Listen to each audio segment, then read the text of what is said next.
Okay. Assalamu alaikum. Hopefully, you can see me. I am actually in the way to Cox Bazar. So, unfortunately, for the traffic jam, I can't uh, in a comfortable position to actually start this webinar. It is a series of webinar is arranged by the Physical Medicine Center Chittagong uh, on particularly on stroke.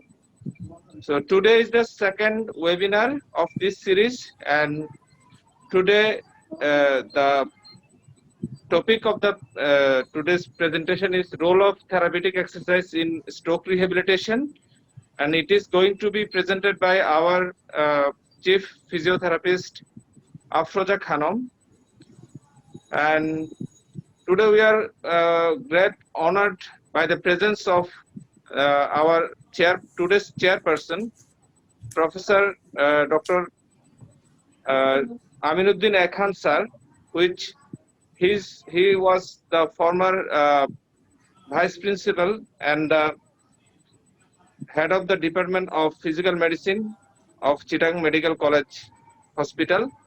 And also we are glad by the presence of Professor Sheikh Ahmed sir, Professor of Mao Shishu Hospital, and Dr. Abu Toslim sir, Associate Professor of BGC Trust Medical College, and he will join very soon to Imperial Hospital, and he will establish their rehabilitation unit very soon.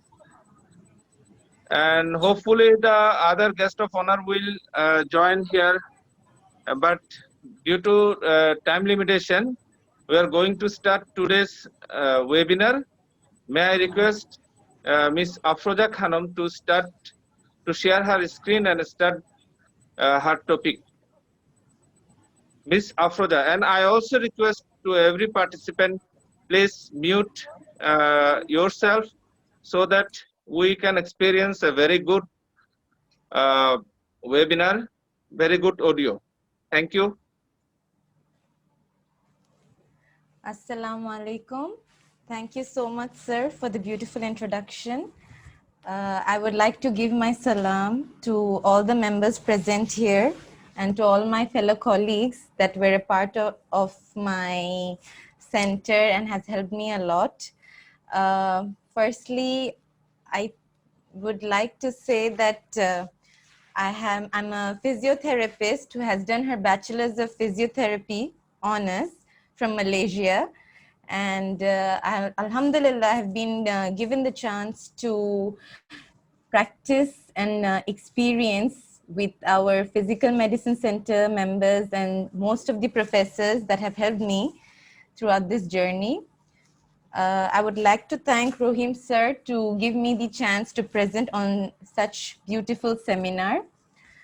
So I hope সবাই আমাকে শুনতে পারছে। আমার বাংলা অত clear না, so আমি একটু mix করে বলি। So today's topic, in case কেউ যদি শুনতে না পারে, প্লিজ আনমিউট করে আমাকে জানাই দিবেন, নাইলে আমি বুঝতে পারবো না।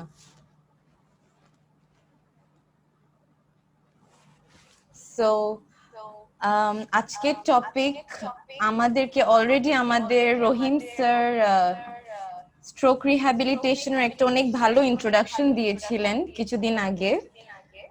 So today I'm going to talk on the next topic, that is exercise therapy in stroke management.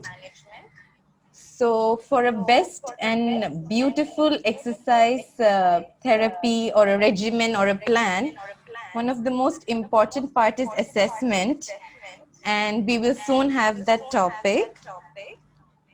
আমি জানি যে অ্যাসেসমেন্টের পরই ইউজুয়ালি আমরা থেরাপি ডিসকাস করি, but due to certain circumstances আমরা থেরাপিউটিক ম্যানেজমেন্ট আগে স্টার্ট করছি। So basic introduction, what is a stroke? We all know what a stroke is by now. It is small is the result of damage to nerve cells in the brain caused by either ischemic or hemorrhagic, that is either by a vascular occlusion or bleeding within the brain. Definition of stroke, epidemiology, etiology, risk factors, pathophysiology, the types and the different types of classification, এইসব আমরা already আগে discuss করেছিলাম। I am sure ইন্ট্রোডাকশনে খুবই ভালোভাবে বোঝানো হয়েছিল।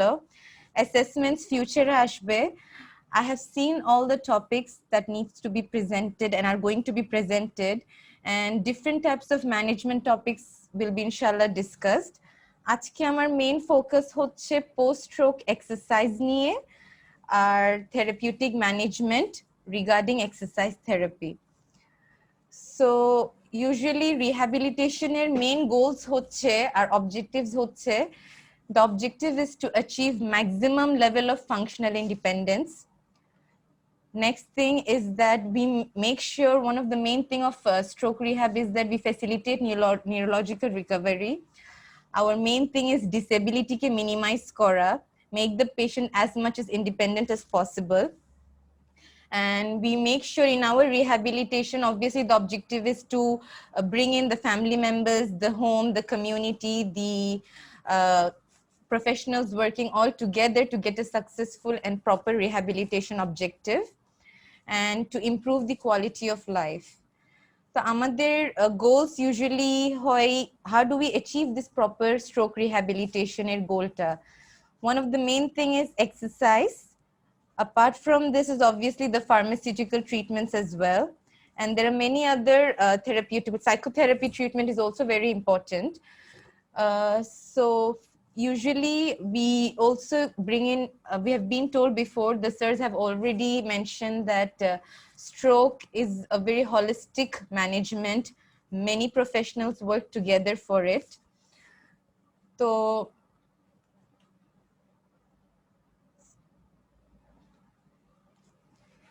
specific stroke impact on rehabilitation, এটা basically আমি বলতে চাচ্ছি কি, for a proper exercise plan, one of the main thing is that we do an initial examination of the patient, and from the patient's findings is what we plan the treatment.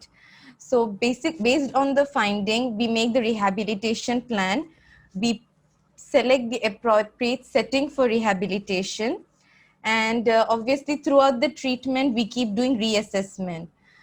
So depending on our exercise, the management of exercise, it depends on the type of pathology, the type of setting.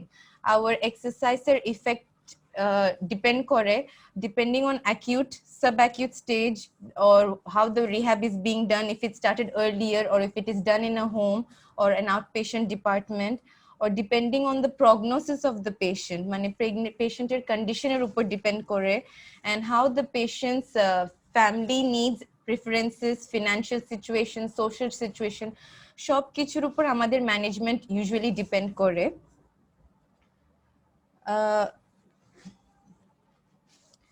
So we all know that the human brain is capable of reorganizing and retraining itself. So that means it's neuroplasticity. So one of the best things about the brain is it can reorganize and keep retraining itself to relearn whatever it has forgotten due to this certain condition. So to overcome the leading cause of a disability, it is important that we have a consistent exercise program. But using the power of neuroplasticity, stroke survivors usually regain the mobility and function. According to the American Heart Association, exercising after a stroke is a crucial way to improve cardiovascular fitness, walking ability, muscle strength, flexibility, coordination, cognitive function, mental health, memory, and of course, if all this is fine, then the quality of life. So আমাদের একটা proper exercise plan দিয়ে a person can be fit throughout, whether if it's through heart, lungs, muscle, bone. The flexibility is very important. Stroke rehabilitation, there is a strong evidence that physical activity and exercise after stroke can improve cardiovascular fitness, walking ability, upper arm strength. So basically, with the right recovery program and by prioritizing exercise for rehabilitation, we can make the stroke survivor go through and relearn the crucial motor skills that are required for his ADL. We know that exercise increases the chance of regaining function after a stroke. But we should also remember that we shouldn't be disappointed in case our recovery rate is not going as how we expected, because there are many factors that affect the recovery. It depends on the patient's mental status. It depends on the patient's medical stability, importance of presenting complications, meaning when the patient comes to you, depending on the patient's complications that he is currently having, it could be that your exercise therapy or any of your therapeutic plan that you want to apply may differ. Then depending on how much movement available, depending on what is the patient's functional ability, his response, how much is his tolerance. And also, other than that, again, mentioning if the patient is alone or he has a caregiver or he has a proper consciousness to understand you. And other comorbidities means the other condition that he has present, whether it's arthritis, diabetes, hypertension, whatever it is, depending on all these circumstances is how your recovery is usually affected. So for a rehabilitation program,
কথা তো শোনা যাচ্ছে না।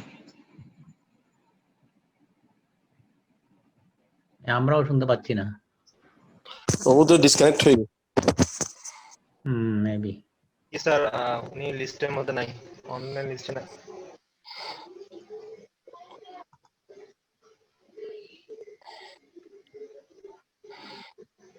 জি sir, আসতেছেন, waiting list আছে।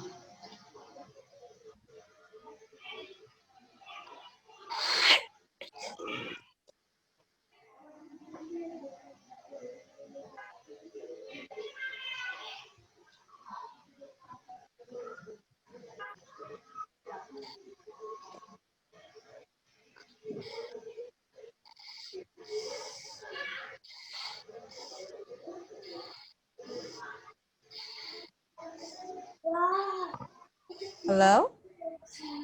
হ্যাঁ, এখন ঠিক আছে মনে হয়। I'm so sorry, connection disturb দিচ্ছে।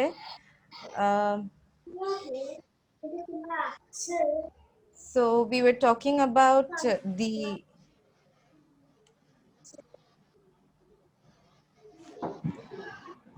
hello? We can hear you.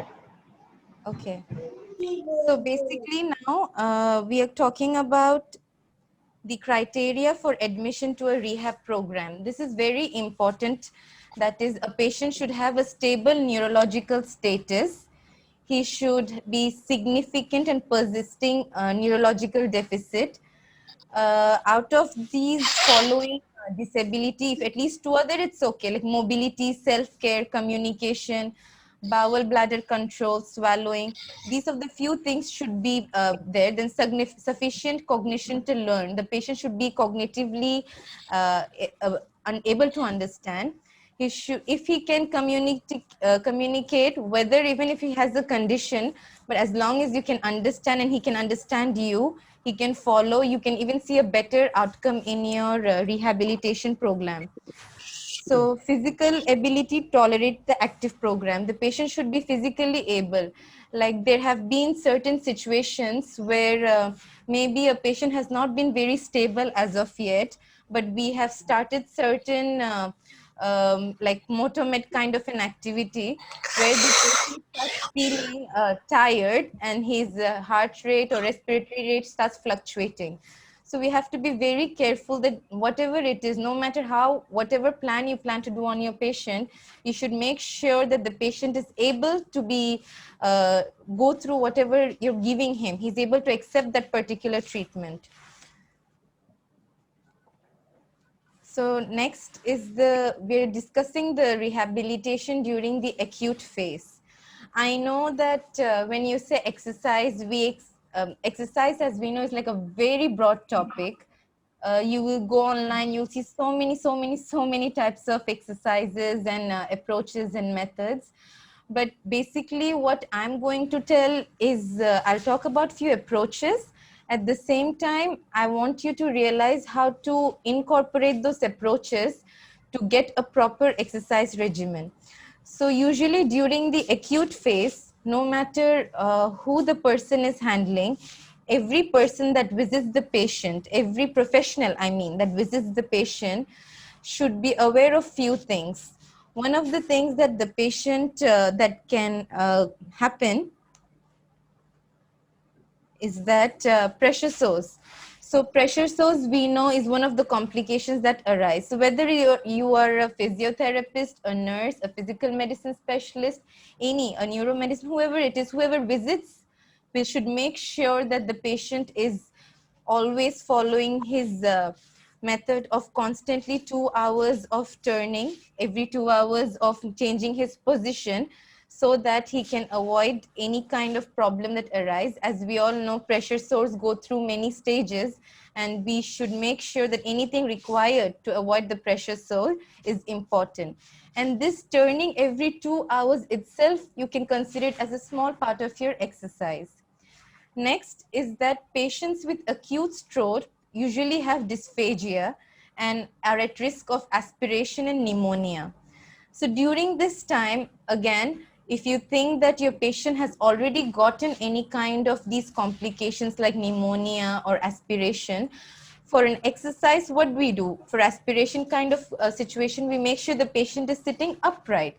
So obviously you have to see if the patient is able to sit upright. If not, then we adjust the bed or whatever. But this way, we try to avoid any kind of lung-related activity that may occur or a problem that may occur. In case a person has chest infections, then we try to obviously manage the chest infection, whatever is required, whether it be your percussion, whether it be vibration, whether it be your postural drainage. And if the patient is able to communicate or sit or respond to you, then we go for thoracic expansion exercises.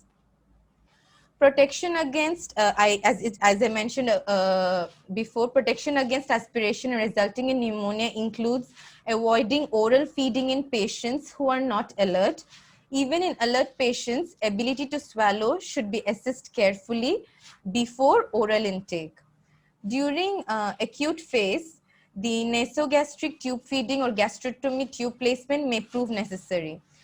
This all maybe is not a part of exercise, but at the same time, it avoids complications. And if a patient is from the beginning given proper rehab, he becomes more capable of doing a proper rehab, and he becomes among those people who are listed in the criteria for admission to rehab program. Then patients who are lying flat in bed are at significant risk for regurgitation, aspiration. So the head of the bed should be kept elevated.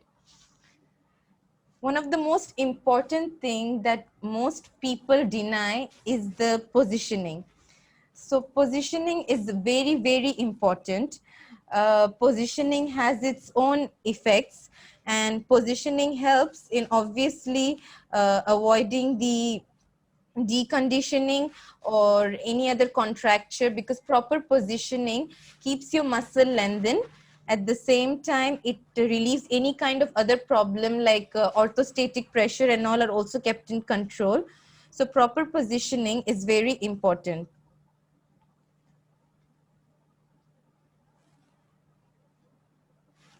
So here in the positioning, I have posted a picture explaining in supine how the patient should be kept in side lying, and in the side lying on the affected side, lying on back and sitting on chair.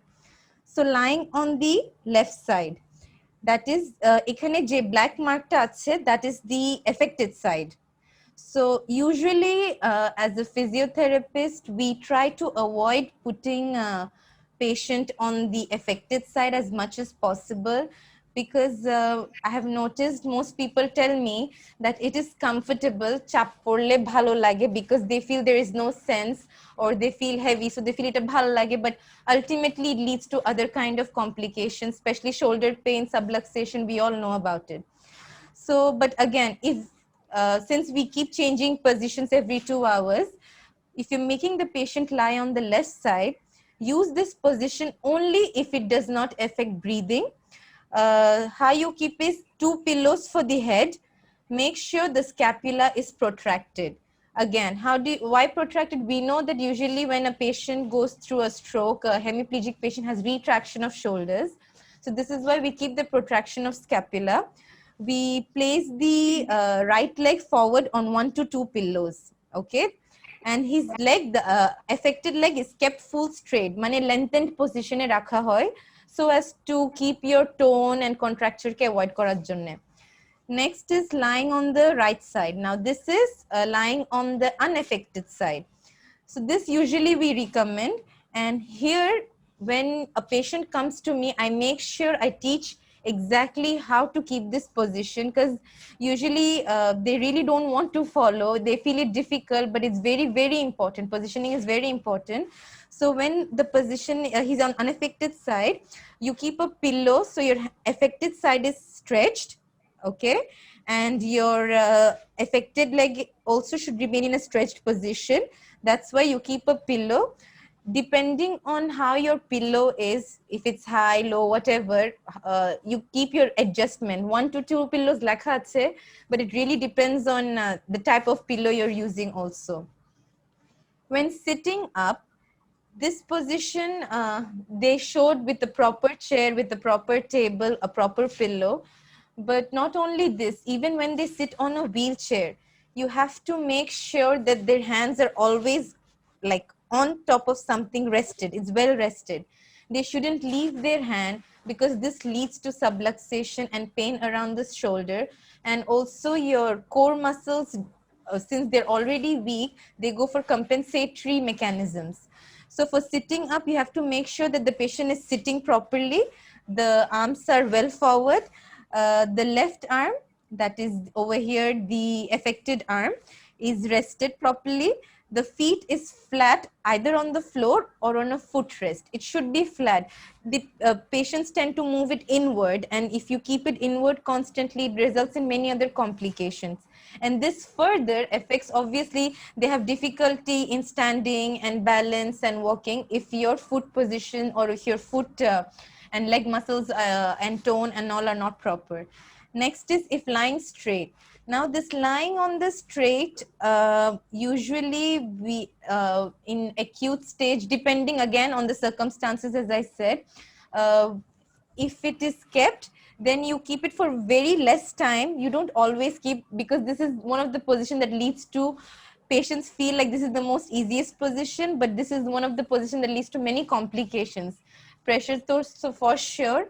Apart from that, breathing difficulties may occur. So only for a while, if you do keep, the position has been mentioned, how you keep a pillow below the hand of the affected side. And again, make sure your positioning of the lower limb is in neutral position. And sitting also, sitting upright, you have to make sure the patient is sitting properly with proper supporting of the pillows, the legs supported for comfort. Again, it's, you can see all of this are elongated. Now next I'm going to talk about Patients with hemiplegia are at risk of developing contractures due to immobility. This I told before. And spasticity, if already present in this stage, may contribute to many other problems and contractures like rigidity and all. But if spasticity is not present, I think I will discuss the Brunstorm approach soon, so we will know about it. So in this case, harmful effects of immobility can be diminished by proper stretching and moving the joints through a full range of motion, preferably at least twice daily. This is again at the acute stage. So early mobilization for a patient can obviously help reduce DVT, can help in reducing deconditioning, mentioned regurgitation and aspiration pneumonia, contracture formation, skin breakdown, and orthostatic intolerance. Basically, if you start early mobilization and if the patient is responsive and all, we can push him towards a better further exercise program and rehabilitation. So mobilization involves a set of physical activities that may be started passively, but that can quickly progress to active participation by the patient. So in the beginning, as we said, we don't delay the starting of rehabilitation. We immediately start within the 24 to 48 hours state, looking at how stable the patient is. So immediately, every time you visit, you will make sure the patient's positioning and all are right, as well as you start giving them simple passive techniques so that the patient's mobility is maintained. Some of the specific tasks that we include slowly from if the patient from passive, if the patient can move to active, we start with turning from side to side in bed, changing positions, sitting up in bed slowly. Then we transfer them, teach them transferring to a wheelchair. These are all you consider it exercise because in all of this, you require a lot of movement, a lot of strength, muscle power. So in all of this, your muscles are working and standing and walking. Then mobilization also includes the self-care activities. When you encourage a patient to do self-care activities such as feeding, grooming, dressing, trying to put on a t-shirt or whatever, all these self-care activities itself result in mobilization, and it's also a type of exercise. Then timing and progression. Now again, exercise timing and progression to progress any activity or an exercise will depend on the patient's condition, and depending on how the patient is able to learn and constantly doing it, how frequently he's doing it, it all depends upon that. But activities should begin as soon as possible unless the stroke survivor is unresponsive or medically or neurologically unstable. So now I will speak about the therapeutic approaches. So in the beginning stages itself, we start with our therapeutic approaches depending on the patient situation. Some of the most well-known therapeutic approaches, there are many therapeutic approaches as we know. The most of them will be discussed later, like gait training or using any kind of electrical gadgets. But right now, for exercise-based things, we will talk about few. One of the most approaches include is strengthening range of motion exercises, postural control, balance training. Now, these things in the beginning itself, obviously, if the patient is able to respond to you or can sit and all, it keeps progressing.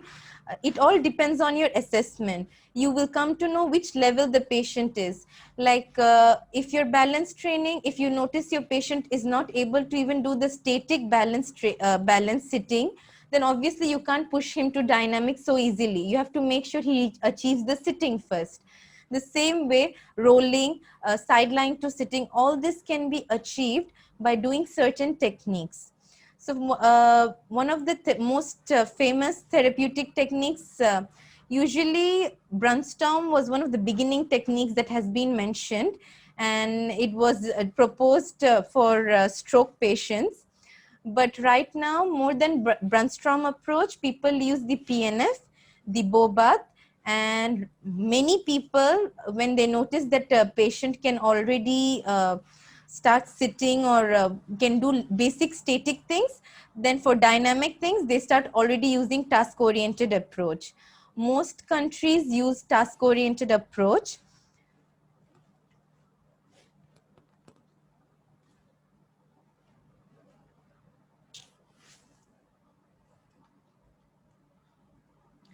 So Brunstrom states stages of motor recovery. So in the beginning, by the 3 months, 6 months, you notice that as our sirs say, by 3 months, by 6 months, you notice so much natural recovery coming. But if you make sure that his proper exercises, proper positioning, proper techniques, compensatory mechanisms are avoided, in these 3 to 6 months, whatever is coming back, it will come back in a proper way without any compensation. So in the beginning, you will obviously notice there is no activation of the limb. Slowly, by stage 2, the spasticity appears and there is weak basic flexor and extensor synergies present. Then you notice that spasticity becomes quite prominent. After that, the patient begins to activate muscles selectively outside the flexor and extensor synergies. By slowly, by the end, the spasticity decreases. Not much, most muscle activation is selective. It depends on, again, how the patient is handling it. And isolated movements are performed in smooth, phasic, well-coordinated manner. By the last stage, he can perform isolated movements if proper treatment is there in a smooth, phasic, and well-coordinated manner. Then PNF. PNF, it emphasizes on the patient's stronger movement patterns for strengthening the weaker motions. PNF techniques use manual stimulation and verbal instructions to induce desired movement patterns and enhance motor function. I know PNF is a very big topic, and when a therapist or anyone starts applying PNF, they keep judging themselves regarding the matter. Am I doing it correctly? It was written like the principle says this. Did I miss out one of these principles? But the whole point of all of our treatment techniques is that we gain their sensory motor recovery. So once you start practicing, you notice that it's quite easy. So what is PNF? PNF it helps in muscle strength and endurance, joint stability, mobility, neuromuscular control and coordination. And the therapeutic exercises that it is a therapeutic exercises that uses your proprioceptive, then cutaneous, and auditory input. So basically, the principle there, you can understand what this means.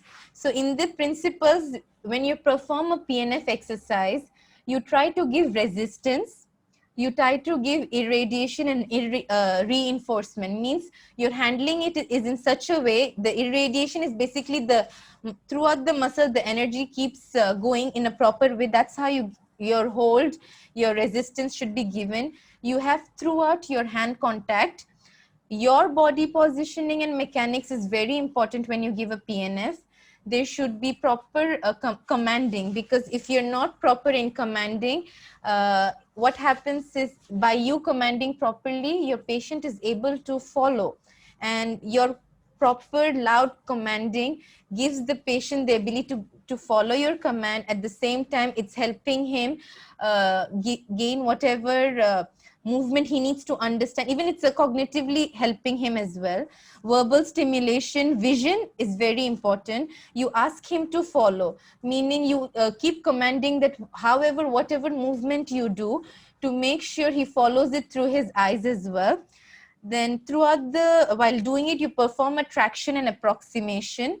There is a small stretch, timing, and patterns.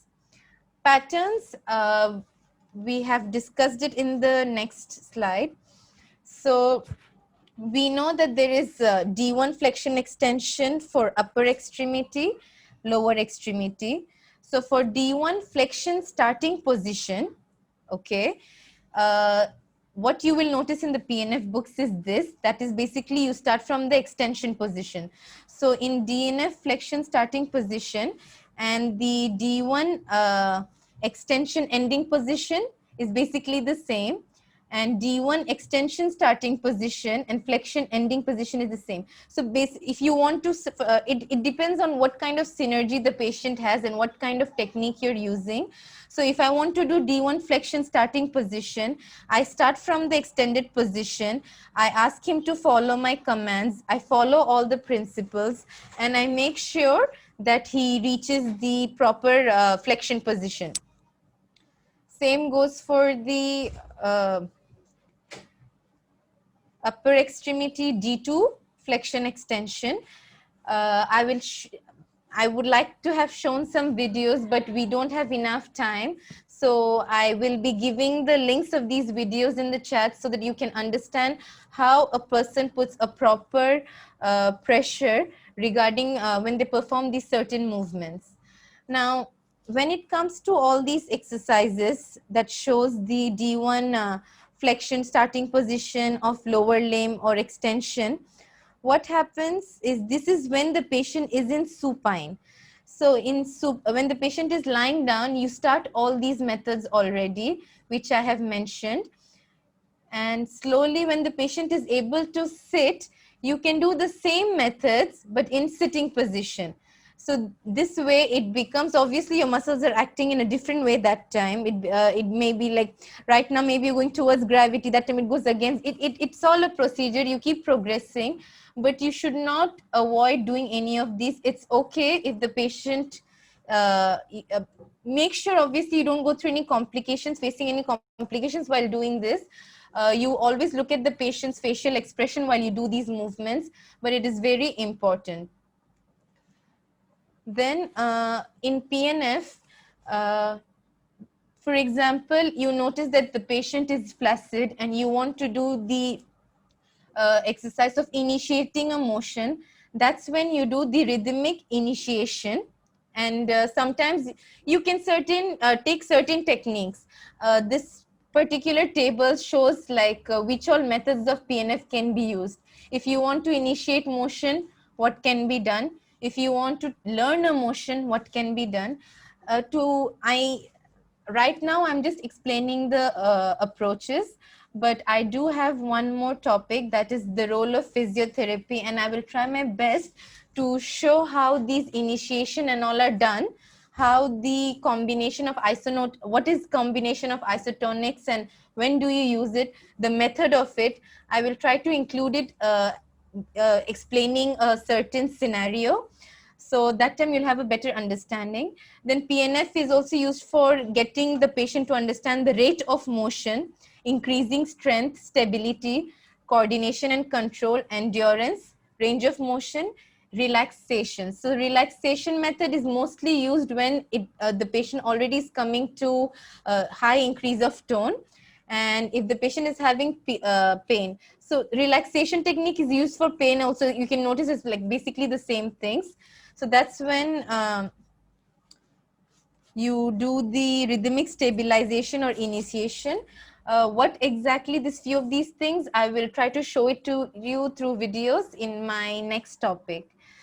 Then another one, one of the most known approach is the NDT, which aims to reduce spasticity and synergies by using inhibitory postures and movements in order to facilitate normal autonomic response that are involved in voluntary movement. The advantages is that it is a global strategy, holistic approach, but you need a professional to deliver it. The Bobath approach has its own principles, and it is very important to follow those principles to gain your treatment. But there is no evidence. In fact, not only for Bobath, when you go for checking evidences, you will notice that most of your evidences show functional related trainings they have more researches regarding that, but evidences regarding these sensory motor techniques like Bobath, PNF, motor relearning program and all, they don't say which one is better than which one. Basically, you have to ultimately use as per the situation, sometimes you incorporate all three of them. Sometimes you incorporate only two. It depends. So in Bobath, it is one of the things they mention is the handling of the patient and the key points of control. So even if you teach rolling or sitting or standing, to gain the patient's proper treatment, to gain the sensory motor achievement, we do a proper handling. The therapist has to do that, and key points of control is very important. Then again, other things that we do while doing a treatment is using incorporating Bruce's approach in the that is touching, brushing, tapping, ice massage, neutral warmth, pressure. All this in the acute days, these approaches are very good, and in during this, for the patient in the acute stage, for the patient to learn positioning, to learn transfer, to learn the dissociation of movements, meaning to separate his body, to separate his hand movement and leg movement, to understand the difference of his affected side, unaffected side. For all this, like these approaches are quite important, because if you don't start this in the acute stage properly, for him to have compensation methods is very, compensation strategy is very, you can notice it happening in the later stages. So for example, this is one of the methods showing how to do the Bobath rolling. So Bobath, like you have to make sure how your hand placement is. You can notice how the patient is, the therapist is trying to give the command or the push or whatever is required. And obviously these methods, it doesn't come in one time. You have to repeatedly keep on doing it. Next is from sideline to sitting at the edge of bed.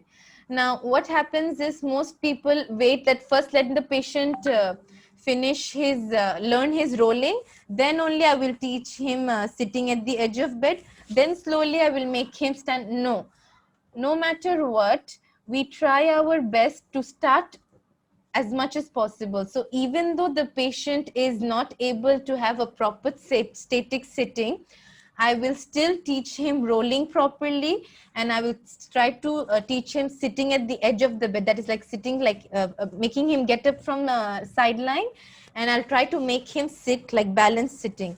So all these three, I will try to gain in my acute stage as much as possible, so that by the time his time for discharge comes, he is able, I can, in his outpatient, he can already start like sit to stands, or his standing exercises function, because standing, gait training, all these are depending on your lower limb exercises. All these are like together, it works together. Then next thing that here, sit to stand, it's shown here how the therapist places their hand, how the patient is sitting, what is the proper technique, leaning forward with his shoulders back. The therapist uses her knee to help the thoracic extension, and he mobilizes the scapular adduction. Then you keep the scapula actively in position when the trunk is brought forward. And then the shoulders and arm remain in position when the patient lifts his seat with his trunk extended.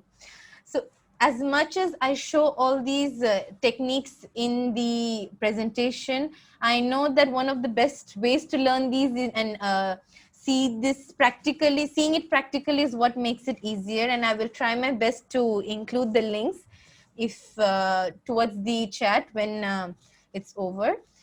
Next is the weight shifting, full support. You can see how the therapist is using her legs to facilitate the flexion and extension of the knee, and the patient starts to join in actively. His weight must be transferred right over the hemiplegic leg, that is the right hemiplegia.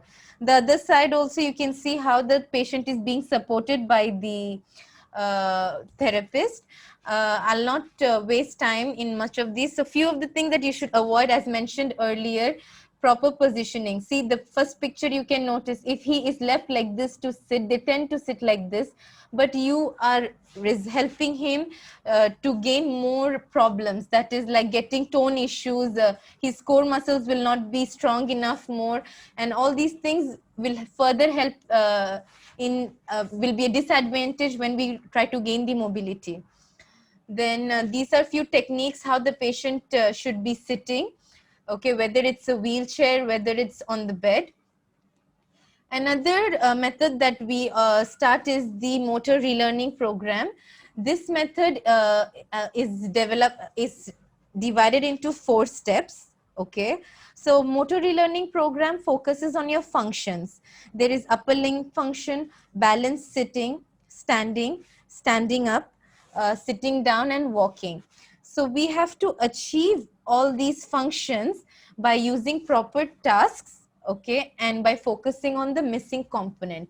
So motor relearning program basically focuses on your a task that is focusing on your missing component. What are these missing components? So in MRP, the first thing is you analyze your task. Okay, you understand the task that you're going to do, or you analyze what is the problem of the patient. Then you see what are the missing components in the patient. Then your task should be such. Task over here in motor relearning program, they try to use your daily activity based things, basically all these functions that is there, and they try to make sure it's task oriented. They try to get the missing components, and slowly you transfer it to training. So I'm sure when the topic of assessment is being spoken, you will understand. And by now we already know that what a hemiplegic patient has, what are the problems they have, which if your left side is affected, what happens? If your right side is affected, what happens? So in certain cases like this, depending on your problem, whatever is missing, we do that. I'm going to, 1 minute.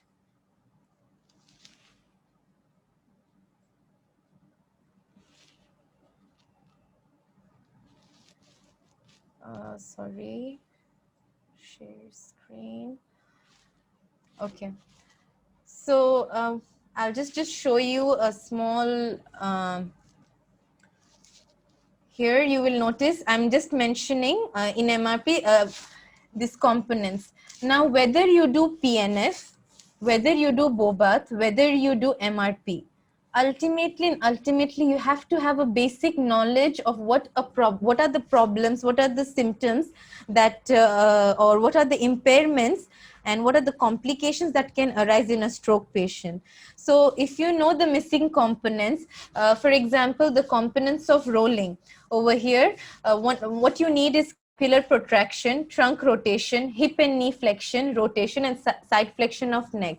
So when you notice your patient cannot roll, this is what you will teach. Your patient is lying down, you're teaching scapular protraction. Okay, now this scapular protraction, you can just teach it with your BOBAT technique, that is using your key points. Or while you're teaching the protraction, you can incorporate your PNF principles. That is, while you're doing the movement of scapular protraction, you can incorporate your resistance, your manual contact, your commands, whatever is required. Then at the same time, once you notice that you're doing the movement, first you're repeating it for quite a number of times. And then after that, you're trying to now make sure that it's through a task if he's able to do. So now if the patient is able to gain protraction, you use a task-based thing to give him protraction. So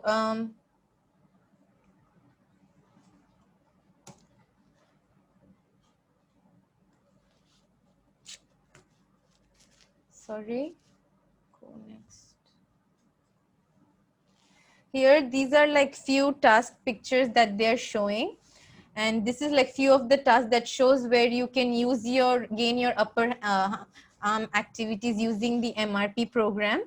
Basically, what is happening here is this therapist is trying to incorporate the key points of a BOBAT, at the same time giving a task, so involving MRP, and at the same time by using PNF techniques, you can gain a better function.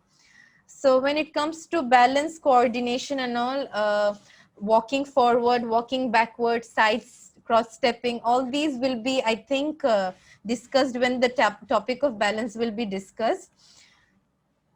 And then these are few exercises for the grasp that is we recommend for the patients. So when this patient is slowly able to gain after all the management, that is when you do passive movement and when you slowly notice the patient is able to have a movement and all the therapeutic modality and all are introduced.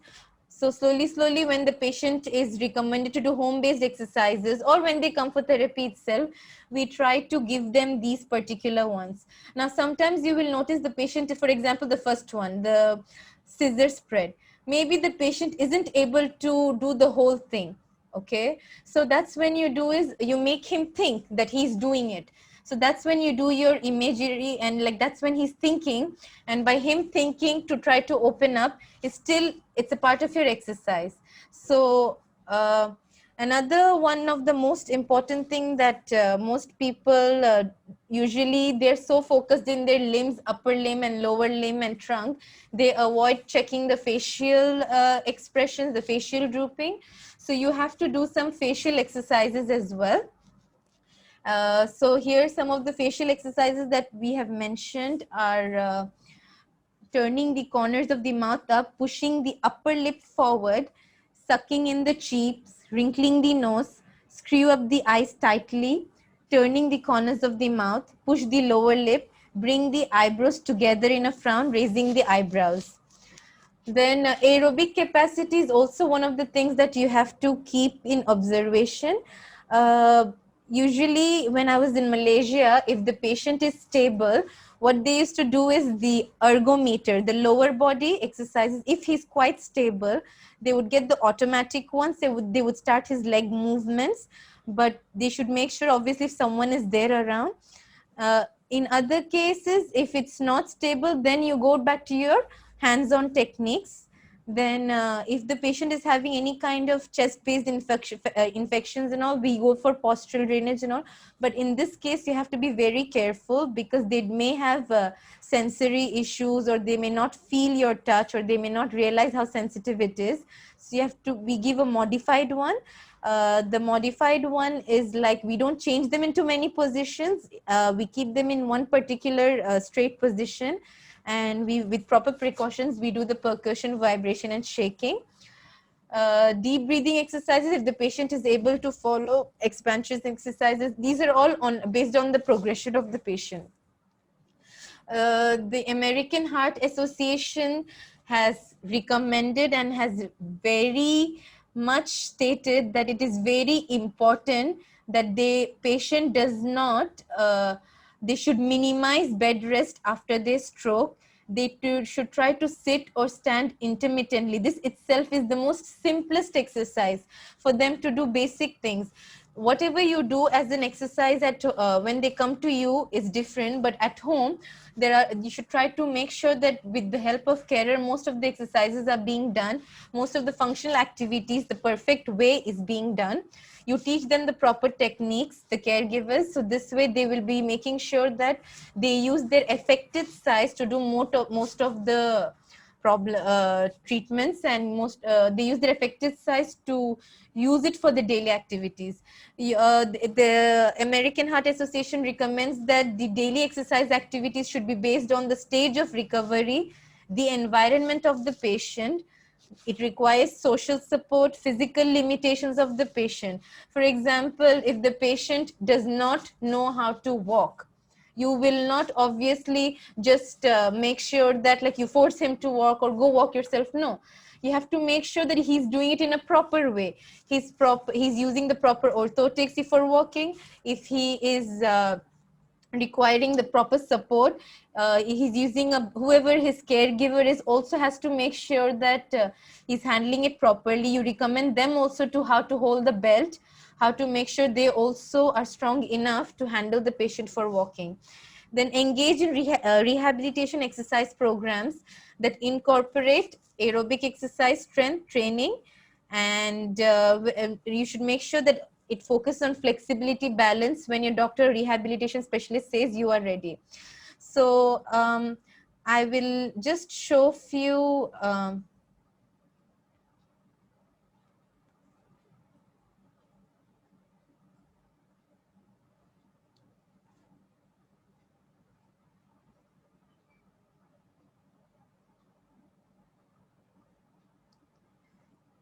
Okay. Is it visible?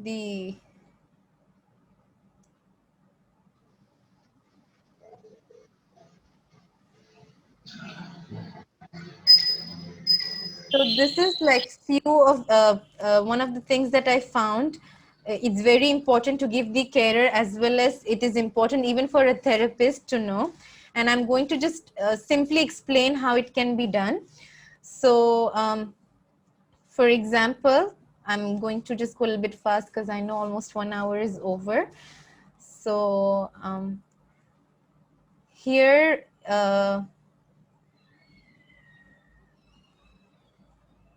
okay.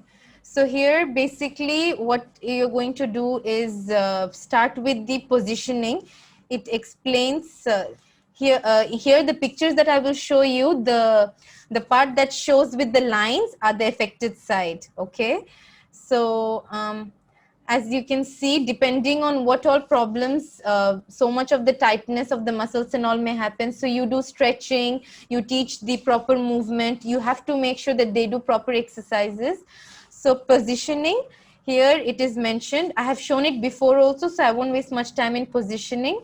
This is how you will recommend when they go back home, how they're sitting, how they are, if they're lying down, how they're lying down. Then on the weak side, if they lie down, how, and if the strong side, if they're lying down, how it is.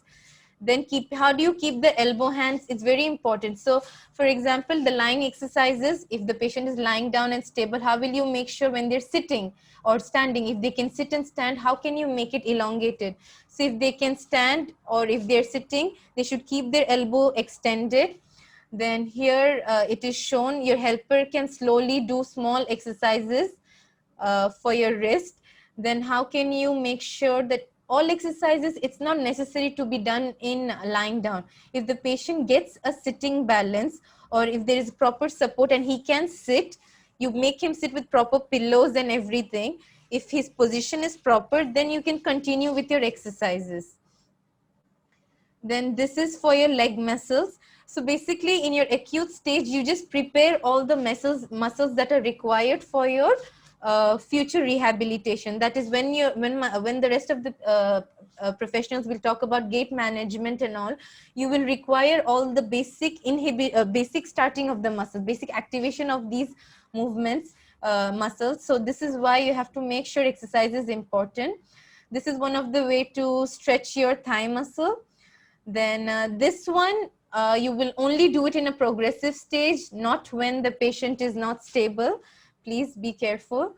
Then in lying down, you try to make sure your patient is trying to do his exercises by himself at one point.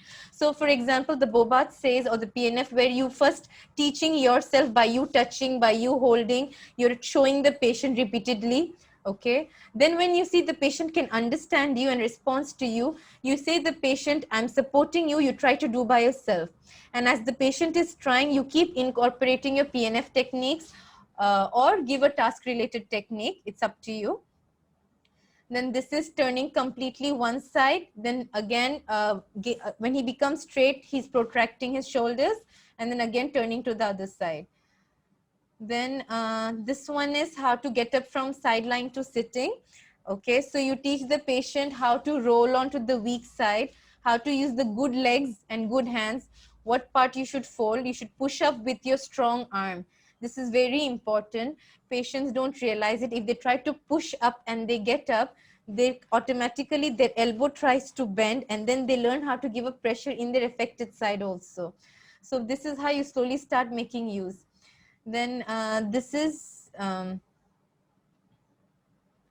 next, you can see lying down with the help. So when the patient wants to lie down, how do you teach the patient to lie down? So this is the proper technique where you teach the patient maybe to fold and to slowly keep their hands and to slowly go down. Okay, they learn how to do. You make sure you help them, but after you keep repetitively showing them the method of this training, you try to ask them to do it by themselves. And this is basically their homemade exercise, home exercise as well. Now, how to balance while sitting. So usually when they sit, you will notice that there is a side of neglection. You may notice that they will try to give weight towards, they don't put their weight on the required side. So that's when you teach them exercises through Bobath and all. You will teach them how to do weight shifting. Okay, and after you get the weight shifting techniques, when you keep constantly teach them, you teach them the proper way of sitting. What are the components of sitting? And to achieve that, whatever missing component is there, that is your exercise basically.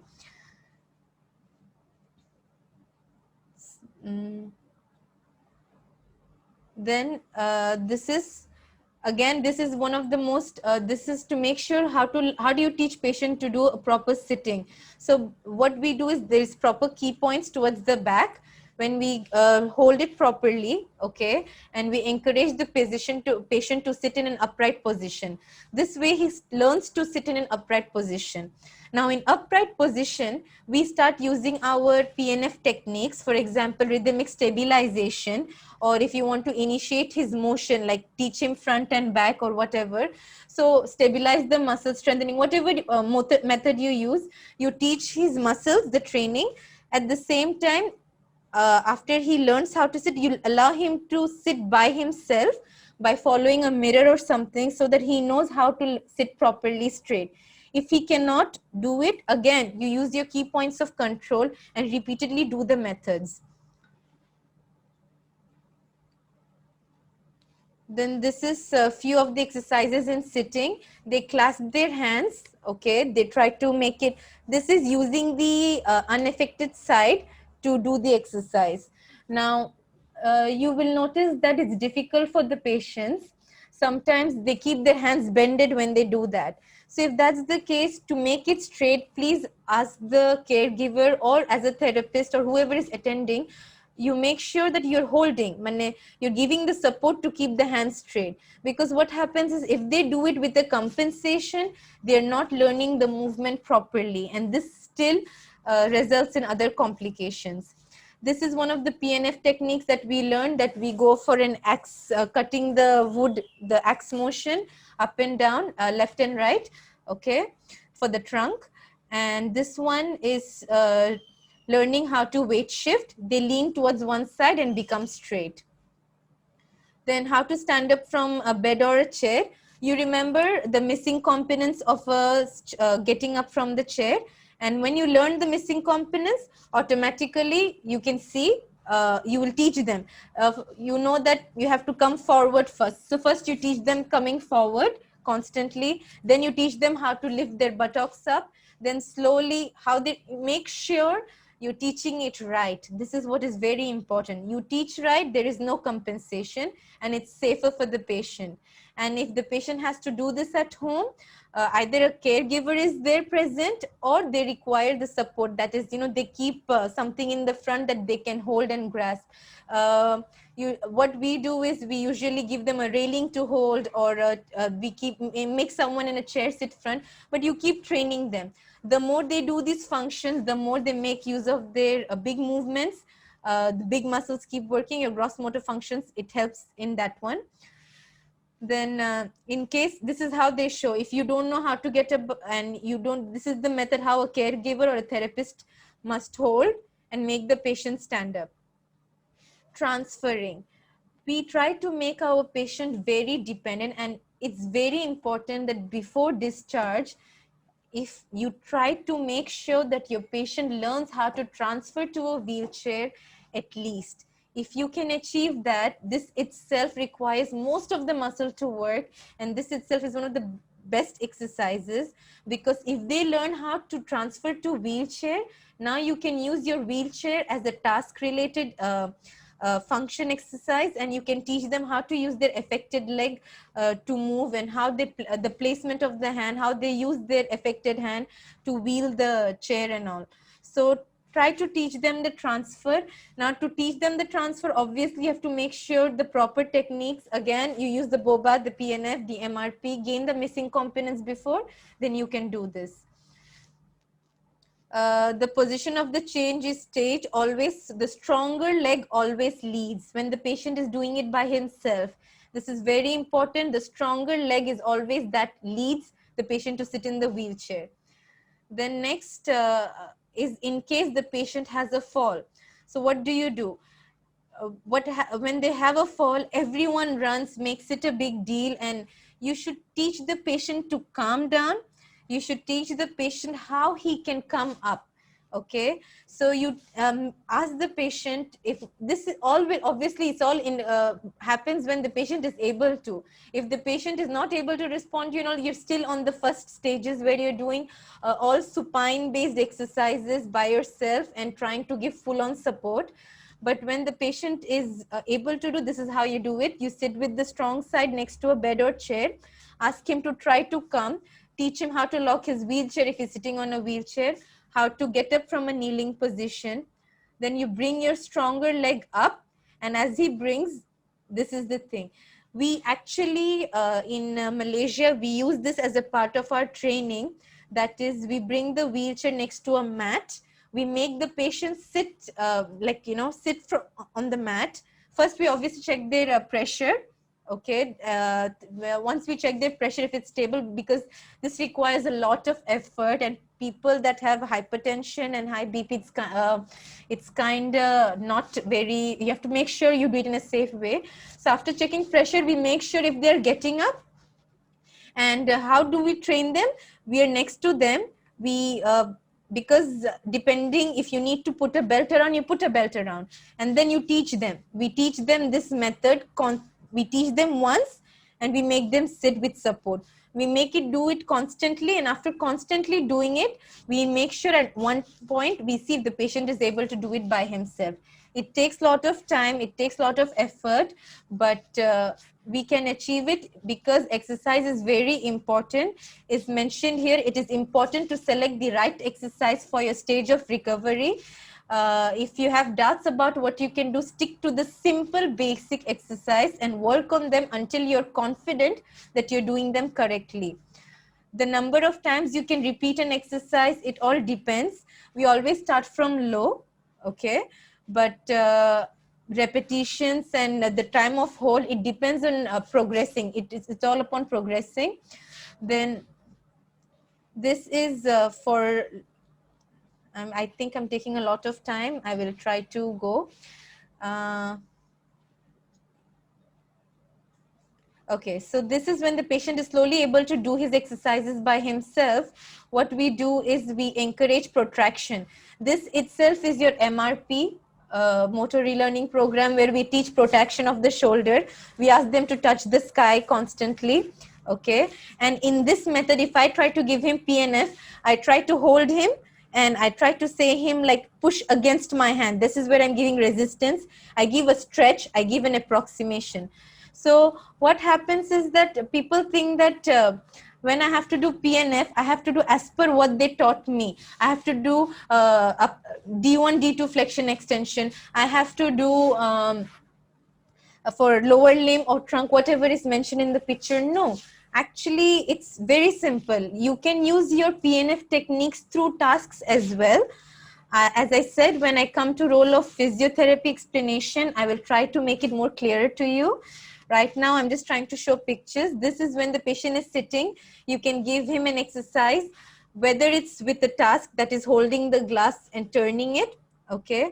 Or if you're trying to achieve missing component, so that is you keep the glass in such a way where he tries to protract his shoulder, reach for the glass, hold the glass. You keep training this part first. When he can do this, slowly you keep teaching him to lift his wrist. Once he can achieve that, you ask him to bring it towards his body. It's all repetitive tasks. Oh, and this is one very nice exercise that helps, and I have already tried mentioning most patients. That is, once you're in protraction, to keep your eccentric muscles under control of your extensors of the, what you do is you touch the forehead and ask the patient to slowly extend it. And in this itself, you can give your PNF techniques, and by Bobat, your key points, you have to make sure you're holding the proper techniques, joints. Rest all are trunk rotations, knee strengthening.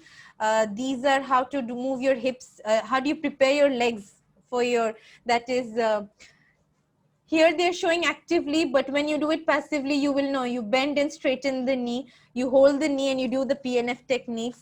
Then at the same time, in PNF, I think we know as you follow the cues, it goes from initiating passively to active assisted, then it goes to active.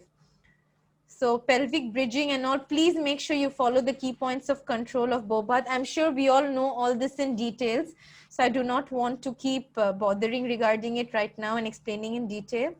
These are all exercises. This is almost the PN lower limb method, your PNF lower limb method, where he puts it down, then you lift up and then you cross it over, which I showed before. So there are loads of exercises here. Okay, it's all depending on your progression. Then stairs and all, I think when it comes to gait training, it will be discussed in the balance exercises, the gait training exercises, all those will be discussed when it comes to management of those particular things.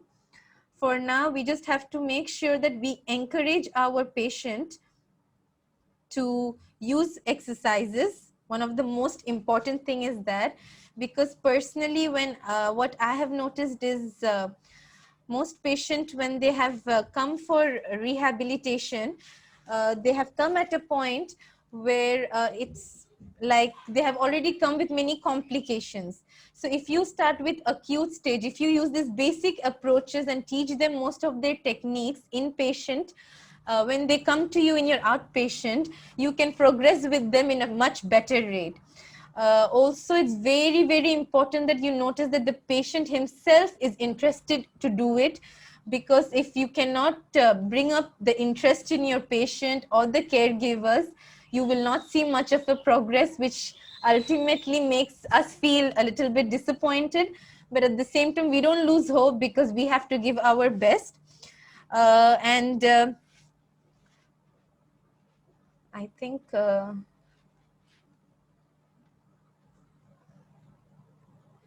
so we have to make sure, when Robert H. Butler says that exercise is so important, that whether it's your high BP, diabetes, any kind of condition, whatever, all these all things can always be controlled through exercise. And so our main aim for stroke exercises is that, one, we avoid complication, and we avoid prevention of all the other factors that may occur, that is all the deconditioning and increasing tone and all that. And apart from all this, one of the most important reason for exercise is that it mentally, cognitively helps both patient, caregiver, as well as them becoming independent, is all through exercises. Okay, so we have to always begin the exercises from the beginning stage. I think we are done. I hope I was able to explain. I'm sorry I took a lot of time. So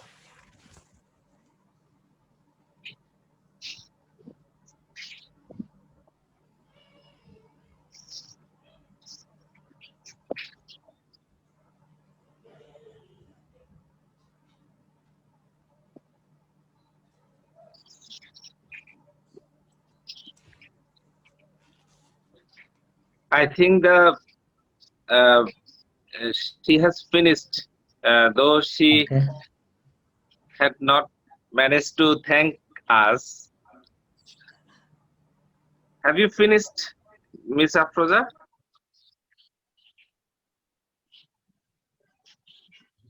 I think she is in mute. She herself.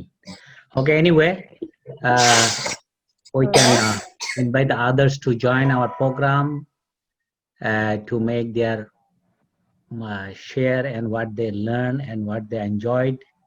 So any comment or any questions, we always, you are welcoming. So Abdurrahim, how long we will extend? It's within half an hour we should finish. It's okay? Yes, sir. It's Okay, possible thank you. to finish within half an hour or even less than that. That's good. It is our immense pleasure to have some of the legendary physiatrists among us. We have Dr. Professor Birendra Nath sir have joined us Yes. lately. So Yes, please yes. welcome Professor Virendra sir. And Thank you, also we thank have you. some other physiatrists from Dhaka and other parts uh, Country. of the country. So we also welcome them. Uh, Afroza actually, I think she has disconnected, but I think it is enough for her today. We have lost a lot of discussion ahead. Hello? And Afroza, I think you have finished, haven't Yes, you? sir. I'm so sorry. I got disconnected. Can you hear me, sir? Yes, yes. Yes. Yeah. Yes. So basically, I'm sorry, my net is disturbing. I would like to say this is the end of the presentation. I would like to thank sir and all of you for listening to me and giving me the chance to present on this topic. If you think I could, if there's more topics regarding this that you think needs more explanation, I will try to include it in my next session, inshallah. Is there any questions that we can, hello? Okay, I Okay, thank thank you, you for your Afraja. Hmm. yes, I thank you for your nice deliberation. It's an exhaustive one. So if I know before then we should have arranged a webinar like this. Exercise PNF exercise, role of PNF exercise on a stroke. Actually, this is a very vast subject, and lot of discussion should be taken on it. But we have time limitation. So now I request uh, uh, the all participants to make some question or any comments regarding today's presentation. And I think our chairperson, Professor Aminuddin Khan sir, will coordinate this question and answer session now. Sir. Okay, thank you, Dr. Abdurrahim. So, as because the seminar is the lecture is so long, so everybody is exhausted. But I want to listen from the last. Why? He will be our the main issue. There's not. Otherwise, everybody will go. Okay, so we'll hear from Dada at the end, as because he's writing so many things, so beautiful. We are enjoying, and one comment when we are in the IPGMR, he was telling me, আমরা তিনজন একত্রে মানুষ হইতেছিলাম। ওইখানে উনি আমি আর আমাদের মহিনুজ্জামান ভাই। তো এরকম অনেক জিনিস ওনার থেকে শুনতে পাবো। We are very happy. Before that, I am asking our colleagues to ask any question. Then we will go for comment. Any question, please? Sir, I'm Dr. Najim. Okay, okay. Thank you for participation. Sorry, sir. Bolo. I have a question, sir. Actually, not question. I need a guideline. Can we make any protocol to manage the stroke patient? If yes, how can we proceed to make the guideline to manage the stroke patient? Oh, anybody want to share?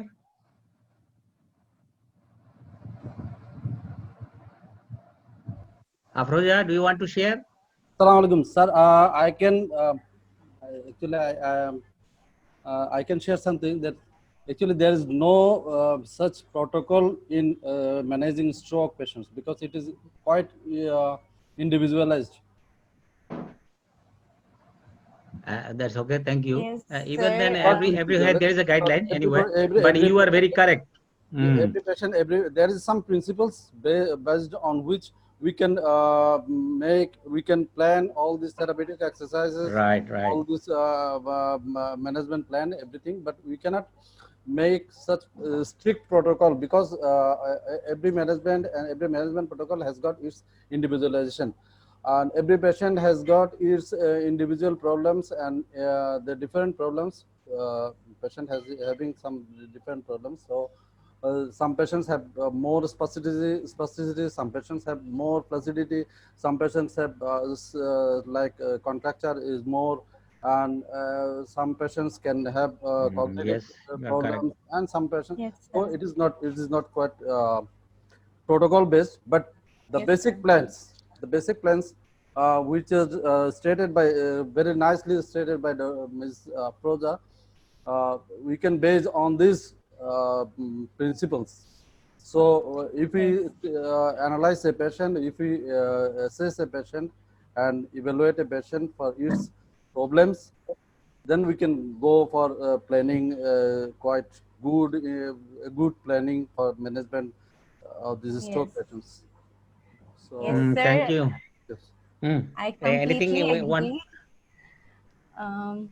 Actually, sir, this is true. The question is a very good question, what Mr. Nazim has stated. But personally, we have all noticed that when we go for seeing a patient, in the beginning itself, if I compare it with what I have done there and what I have been given the opportunity to do here, if we start our rehabilitation from the inpatient stage, I think it becomes more easy for us to get to actually go as per our principles that we learn. But now, what happens is that even though in the initial stage it starts, because it's not followed properly, or because of already the patient has so much complications, sometimes it gets delayed. So when we do the assessment, it's only as per assessment that we can think of our treatment always. Thank you, Afroja. And in this regard, we have to think of our perspective. Okay, we are actually going through the literature of the Western people. The perspective in our country is totally different. First of Yes, all, very true, we have sir. to give time. Yes. Time is very important. We are very few pediatrics in relation to the population. Yes, sir. So we have to think of one stereotype, generalized program or the package. It don't cover everybody. And Yes. another issue is that, say, for example, I saw a patient or a therapist is giving time to a patient. How long you will give time to the patient in a week? Just you think of it. The rest of the hour, who will do it?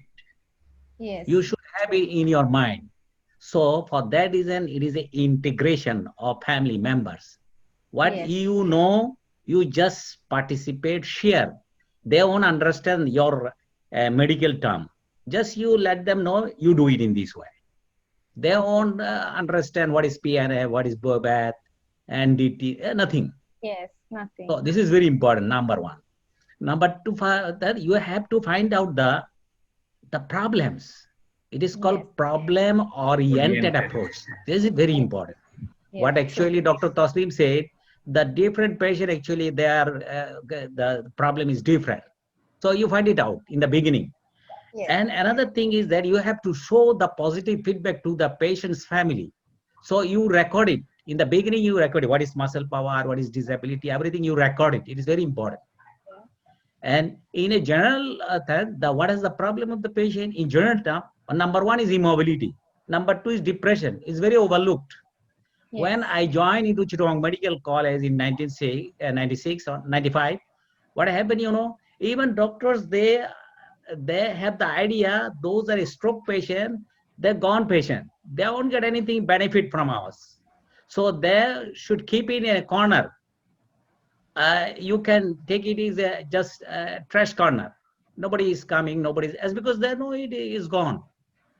So we have to remind that, okay, you're one side paralyzed, another side is very good. This is very important.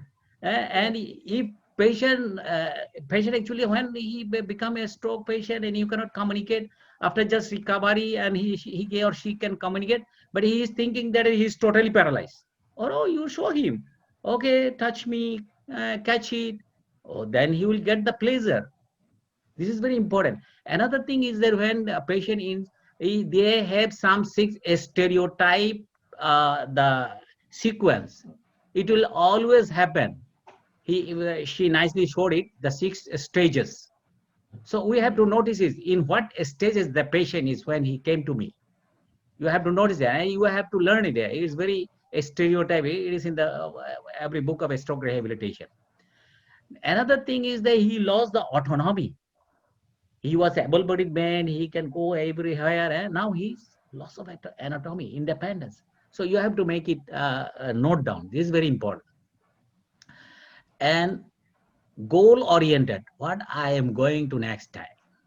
You have to let it know to others. You may not get that expectation, but you should have some goal.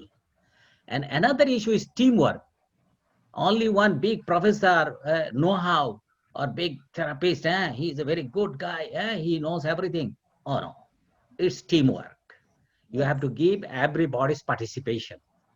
Yes. So I welcome others also. I am just interrupted because in the ending I cannot make everything in a sequentially. For that reason, I actually started talking. Anyways, anybody to share in this?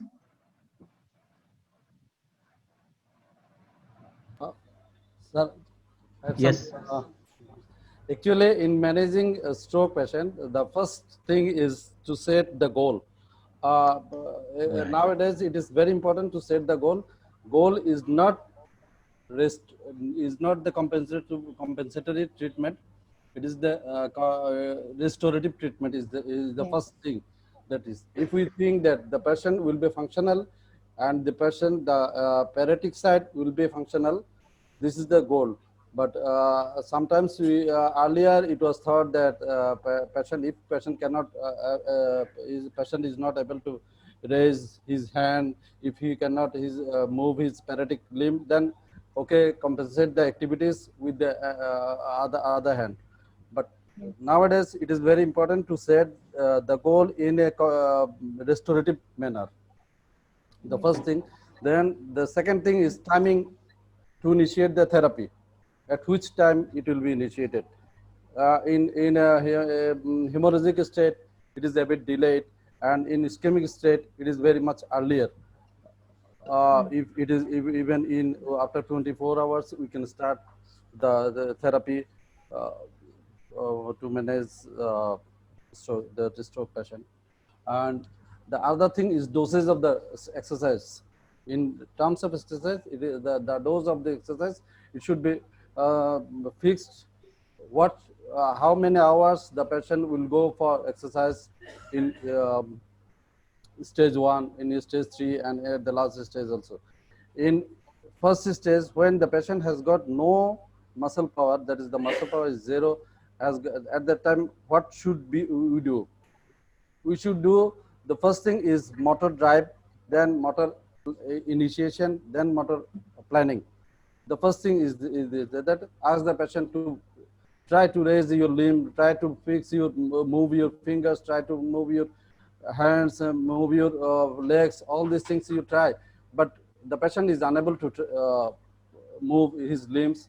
But if the patient is trying, that is the motor driving. That motor drive, that initiation of the motor function and motor planning. So it is the first thing that we should do at the first time when the patient has got no muscle power. Then the most important thing that you have stated, that the caregiver training is very much important in our perspective, because we have so many limitations and challenges in managing stroke patient. Not only stroke patient, all sorts of rehabilitation, we have so many challenges. As far as we say that a patient came from Teknaf, a patient came from Kutubdia, Penny, everywhere, but he will have to leave our chamber. He cannot stay in Chidong town. He cannot stay in facilities, nearby facilities where we can provide some physiotherapy services. So we need to train the caregiver. এবং এটা sir আমাদের এমনভাবে দিতে হয় যে caregiver-কে first time, it is very important to motivate the caregiver that the exercise is the only thing to improve the function of this patient. It is not the medicine. There is no magic bullet to change his functional ability. It is only the exercise to change the functional abilities of this patient. So এটা পেশেন্টকে sir আমাদের patient কেয়ারগিভারকে যে motivate করতে হয়, এটা first thing. Before giving the training to the caregiver, it is very much important to motivate the patient that exercise is the only way and this is the only magic bullet, not other bullets. So এটা আমাদের একটা প্রথম challenge. দ্বিতীয় challenge হচ্ছে sir সে বাড়ি চলে গেল, বাড়ি চলে যাওয়ার পর তাকে যাকে আমি কেয়ার গিভার করলাম হয়তো দেখা গেল সেই he is the only earning member of this patient, he is the productive member, so he at the early morning he leaves his home, he comes at night to his home. So এখানে দেখা যাচ্ছে তাকে আর ওই exercise গুলো করানোর মতো আর কেউ নাই। তখন কার ঘাড়ে পরে হয়তো আমার কাছে চেম্বারে নিয়ে আসলো কে, ছেলের বউ নিয়ে আসলো, ছেলের বউ পরিবার সামলায় বাসার কাজকর্ম করে তাকে যতগুলি ট্রেনিং দেওয়া হলো এগুলি সে অ্যাবজর্ব করতে পারলো না এবং এগুলি রিপ্রোডাক্ট করতে পারলো না। এইসব চ্যালেঞ্জ আমাদের অনেকগুলি চ্যালেঞ্জকে স্যার আমরা ফেস করতে হয় এবং আমাদের মনে হয় যে আমরা স্যার ওই চ্যালেঞ্জগুলিকে আরো বেশি এমফাসিস দিয়ে ওখানে কিভাবে উত্তরণ হবে সেই জিনিসগুলি আমাদের মানে একটা প্রসেস বের করা, যে আমরা এইসব পেশেন্টের যে মানে মোটিভেট করব, কেয়ার গিভারকে ট্রেনিং দিব, সেই কাজগুলো আমাদের করা উচিত। এগুলো আমরা যদি কারো কাছে সাহায্য পাই তাহলে থ্যাংক ইউ নাজিম কিছু বলতে চাইতেছে কুইক স্যার আমার করে দিব তাড়াতাড়ি। একটা কোশ্চেন আসছে স্যার মাথায় sir, if any stroke patient is hypotonic, tone is reduced, got a point, yes, situation, how can we increase the tone by any exercise or any other means? How can we increase the tone? That's very good question. Anybody want to share? So, sir, can I say? Please, yes, please, sure, Afroza. sure. So for us, usually as a therapist, when we see a certain condition like this, so I think it's going to be spoken one of the topics, NMES, neuromuscular electrical stimulation will be discussed. But apart from this, we use Brude's approach of tapping, stroking, icing, brushing to give you sensation on the patient. Can my voice be heard? I think it's breaking. No problem. Go on. আমরা usually ওই technique গুলো use করি, but I have also personally speaking, what happens is that it's not always in front of us. For example, icing, I don't always have an ice next to me, or maybe our therapy center may not have it available.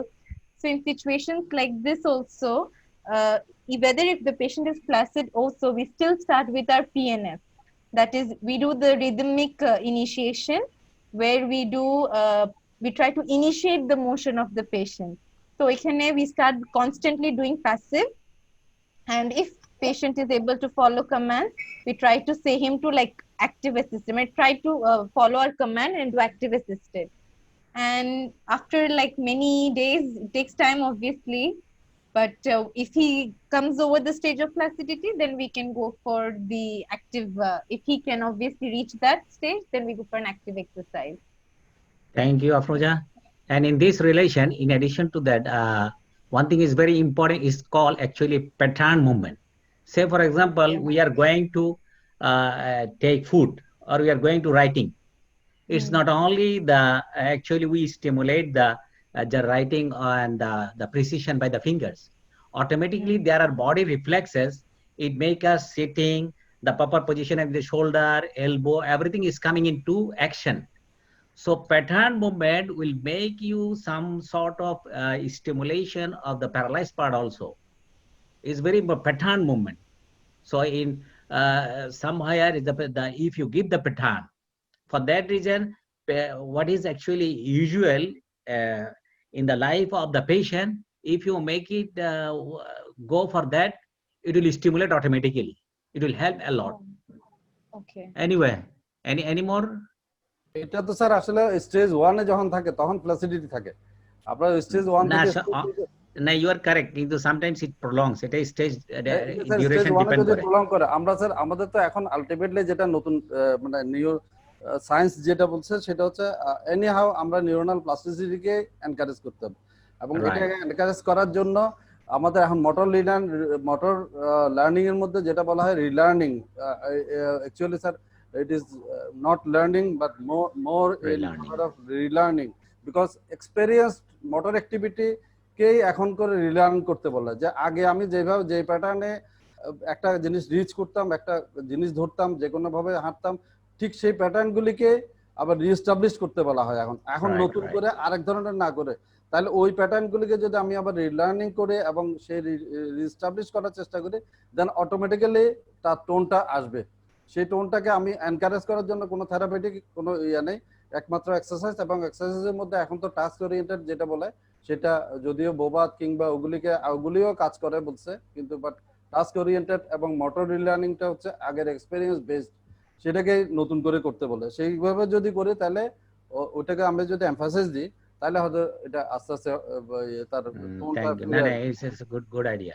In this relation, আরেকটা হলো যে neuronal এই যে summation যেটা হয়, মনে করেন এই যে আমি খানা খাচ্ছি, খানার যদি স্মেলটা না পাই, না দেখি, টেক্সচারটা না পাই, খানাটা তো মজা লাগবে না।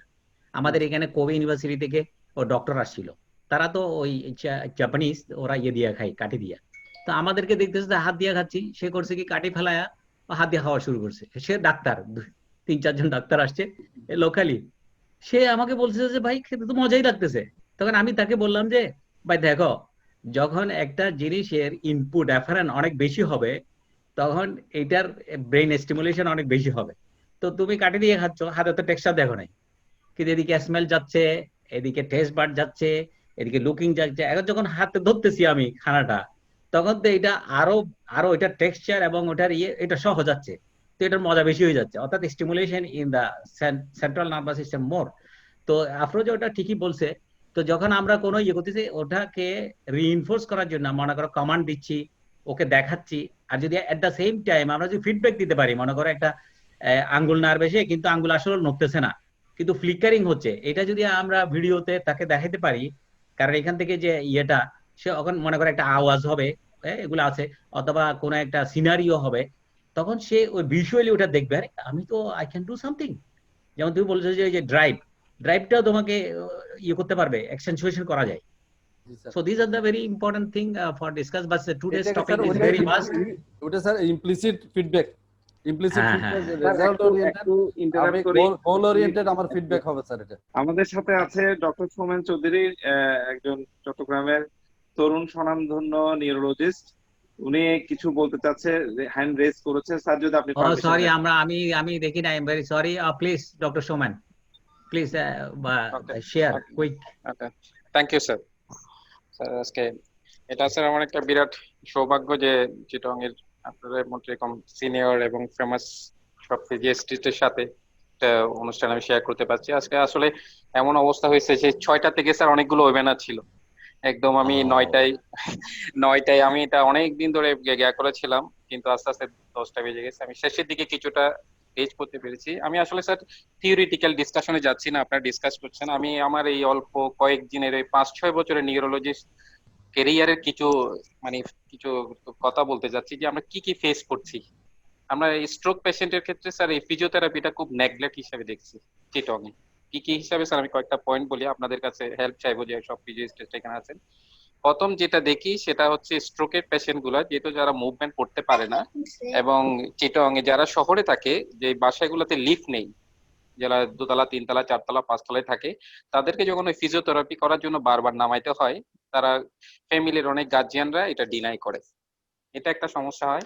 আর যারা শহরের বাইরে থেকে আসে, ওখানে কিন্তু ঠিক মতো ওই ফিজিওথেরাপিস্ট বলেন বা ফিজিওথেরাপিস্ট সেন্টার গুলা ওইভাবে নেই, এবং এই জন্য ওখানে অনেকগুলো ডিলে করে।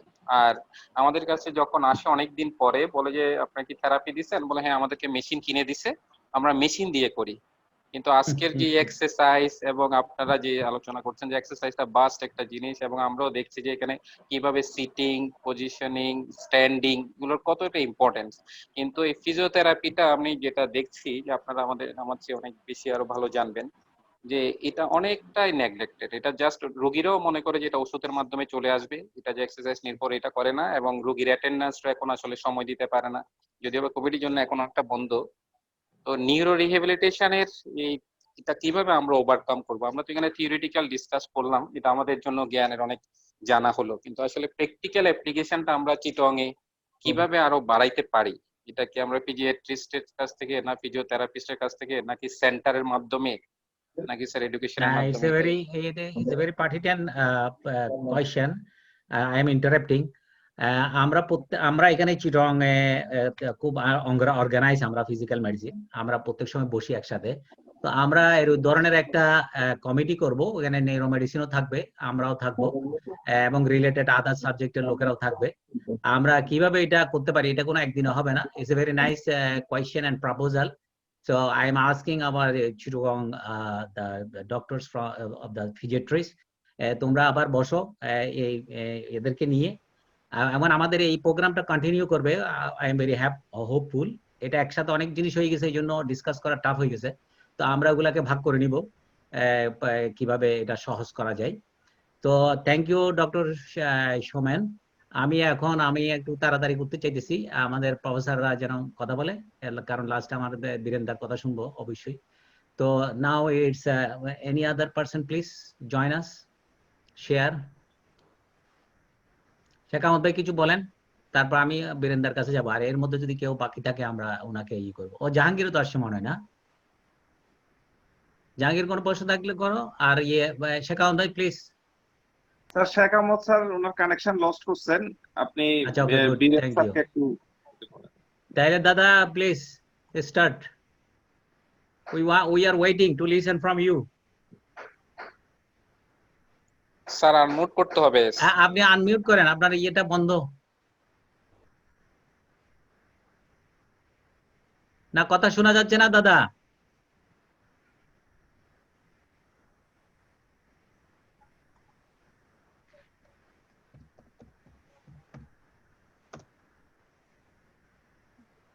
আনমিউট।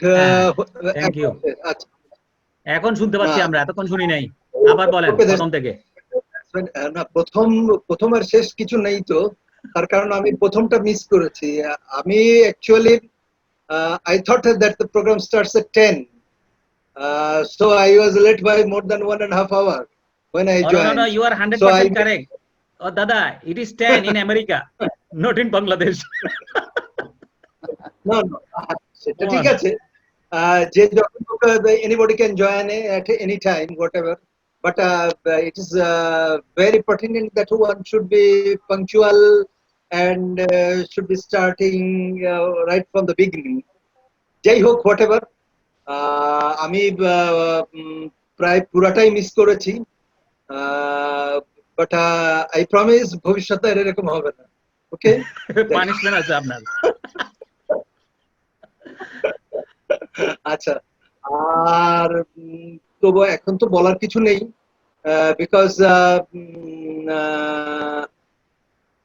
এই যে স্ট্রোকের যে রিহ্যাবিলিটেশনের ব্যাপারে, institutional rehabilitation and community based rehabilitation, nowadays WHO is emphasizing community based one, because there are fewer institutes, right? So whatever we can think of these things, how we can organize these services at the community level,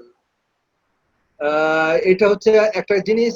আর আমি খুব একটা বেশি কিছু বলতে পারতেছি না, because আমি শুনতে পারিনি কিছু। আর সবচেয়ে বড় কথা হচ্ছে যে আমিনুদ্দিন আমেরিকা থেকে কবে আসলো সেটাই তো। আমিনুদ্দিন, কি অবস্থা? তুমি কি আবার যাবা না চলে আসছো? না, আমি আসি নাই তো, আমি ইয়েতে ওয়েবিনার জুম দিয়ে করতেছি। যে আমি আসবো, আমি ওই যে ডিসেম্বর আসবো। তুমি কি ইউএসএ থেকে? আমি তো চিটাগাঙে। যাই হোক না, আমি সামনের মাসে অবশ্য টরন্টো যাচ্ছি, যাই ওগুলো পার্সোনাল কথা বাদ। তো এটা অর্গানাইজ করছে মনে হয় রহিম।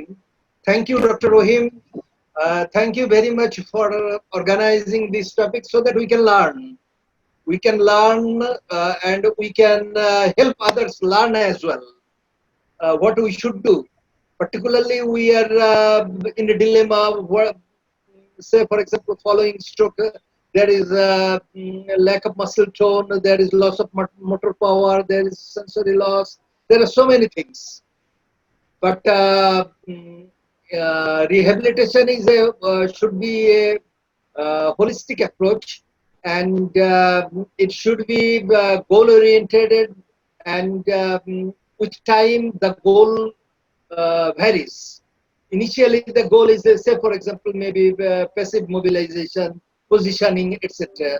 And as time goes by, walking, then movement, etc., whatever. So my point is that there is no doubt, and one of the few neurological condition where this rehabilitative approach has got immense role is stroke, where rehabilitation measures has definitive effect on functional improvement, on overall improvement of the patients. So we should organize more and more meeting like this. And thank you. What's the name of that? Dr. Afroza. Afroza. For Dr. Afroza now? Afroza. যাই হোক, Therapist. whatever. আমি অনেকে মানে অনেকেই প্রায় চিনি না, আর অনেকে আমাকেও চেনে না, বিকজ আমি তো কানাডাতে ছিলাম অনেকদিন। যাই হোক, রিসেন্টলি আসার পর এই কিছু জয়েন করার পর কাউকে কাউকে চেনা শুরু করছি। তো thank you very much. Amiruddin আপাতত draw a conclusion and let us organize, and I'll be happy to talk on any subject you give. Okay, and thank you. I think, thank you very much. Okay. Thank you. We'll communicate with you next time, so we'll learn more thing from you. So before actually vote of thanks, I just want to conclude in this way. I am very thankful to the organizer for their effort and endeavor. We are getting the environment to talk each other, to share each other. So, and it's a very nice thing, and you are giving the time. We are very happy, but we should proceed in this way. If we don't be united, you cannot do anything. This is and another point I want to mention. One is treatment, one is management, one is rehabilitation.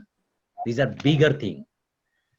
And nobody has that power to rehabilitate. And chronic patient, always you keep in mind, chronic patient cannot be treated by tactics. It is not anybody, nobody can do just like physiatrist. Why? He has all capacity, and you should be like that. It's my actually advice, and for also for me, and also at the same time, you should keep it in mindset that you have to give time with empathy. Our professor always says, আমাদের Kamrul sir সাথে বলতে empathy. You see the patient with empathy. তো এই জন্য এটা আমাদের মাথায় রাখতে হবে। দ্বিতীয় জিনিস হলো আমাদের এইসব এই যে প্রোগ্রামগুলো যদি কন্টিনিউ না করি, আস্তে আস্তে অনভ্যাসে বিদ্যা হ্রাস পাই, আস্তে আস্তে চলে যাবে, দেখেও কিছু বলতে পারবো না, অনেক টার্ম অলরেডি ভুলে যাচ্ছি। কেন এখন আবার যখন আমরা ওয়েবিনারে, সেমিনারে এবং এগুলো আমরা প্র্যাকটিস করবো, এগুলো আসবে। তো আমি ভোট অফ থ্যাঙ্কস দেওয়ার জন্য আমরা মইনুল কিছু বলে নাই, Moinul in short vote of থ্যাঙ্কসটা দিয়ে দাও, ঠিক আছে না Abdur Rahim? It's okay. Bye bye everybody and good night. Thank you, so Dada. much for giving me this opportunity. Thank you.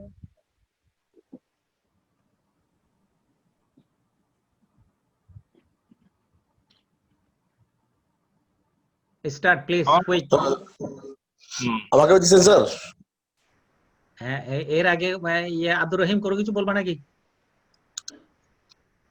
সবাইকে আজকে প্রথমে আমি ধন্যবাদ দিচ্ছি ডক্টর আব্দুর রহিমকে ওয়েবিনারটা আয়োজন করার জন্য। এরপরে ধন্যবাদ দিচ্ছি আমাদের সিনিয়র প্রফেসরদের, ওনাদের মূল্যবান সময় আমাদের সাথে দেওয়ার জন্য এবং ওনাদের অভিজ্ঞতা আমাদের সাথে শেয়ার করার জন্য। এবং আফরোজাকে ধন্যবাদ, তার যে সে কিছু পয়েন্ট রিহেবের মধ্যে এনেছে, যেমন সে সাইকোলজি কথাটা বলেছে, প্লাস কমিউনিটি ইনভলভমেন্ট, আরো কিছু কিছু পয়েন্ট বলেছে যেগুলো আমাদের, এবং অ্যারোবিক এক্সারসাইজ আমরা সময় মনে থাকে না, শুধু আমরা টাস্ক বেস বা সেগুলো দিয়ে থাকি। সে অ্যারোবিক এক্সারসাইজের কথা বলেছে, কার্ডিয়াক ফিটনেস, যেগুলো আমাদেরকে স্মরণ করিয়ে দিয়েছে। এবং অন্যান্য পার্টিসিপেন্টস যারা আজকে পার্টিসিপেট করেছে তাদেরকে ধন্যবাদ। আশা করি নেক্সট ওয়েবিনারে আমরা সবাই আবার একত্রিত হব। আসসালামু আলাইকুম। Thank you everybody. So this is the end of our session.